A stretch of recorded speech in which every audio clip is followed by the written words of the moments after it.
അൽഹാഖുമുത് തകാസുർ, നിന്റെ തിരക്കാടോ നിന്നെ നശിപ്പിച്ചത്. ഹത്താ സുർത്തുൽ മഖാബിർ, ഖബറിലെത്തുന്നവരെ ഈ തിരക്കുണ്ടാവും. ഖബറിലേക്ക് പോകുമ്പോ കഫൻ പുടക്ക് കീശയില്ലാത്തോണ്ട് ഫോണൊന്നും കൊണ്ടുപോകാത്തോണ്ട്, 2 ഫോണും വലുതും ചെറുതും കൊണ്ടുപോകാത്തോണ്ട് അവിടെ പ്രത്യേകിച്ച് തിരക്കൊന്നും ഉണ്ടാവില്ല. അവിടെ അനങ്ങാണ്ട് കിടക്കാം.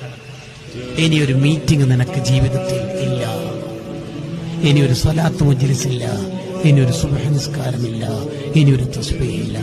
മരണം മുതലുള്ള കാലം പ്രതിഫലത്തിന്റെ കാലമാണ്. മരിച്ചു കഴിഞ്ഞാൽ ഒരു സുബ്ഹാനയും ചൊല്ലാൻ കഴിയില്ല, 1 രൂപ സ്വതക്ക കൊടുക്കാൻ കഴിയില്ല, ഒരു സ്വലാത്ത് ചൊല്ലാൻ പറ്റൂല, ഒരാളുടെ മുഖത്ത് നോക്കി ചിരിക്കാൻ പറ്റൂല, ഒരു ഖുൽ ഹു അല്ലാഹു ഓതാൻ പറ്റൂല, ഒരു വിത്തർ നിസ്കരിക്കാൻ പറ്റൂല. അത് മരിക്കണവരെ മാത്രം. സ്റ്റോപ്പ്. നീ തിരക്കഭിനയിക്കരുത്. സ്വലാത്തിന് വരുന്നില്ലേ, ചെറിയൊരു തിരക്ക്. മീറ്റിങ്ങിന് വരുന്നില്ലേ, ഇന്ന് കുറച്ച് ഷോപ്പിൽ തിരക്കുണ്ട്.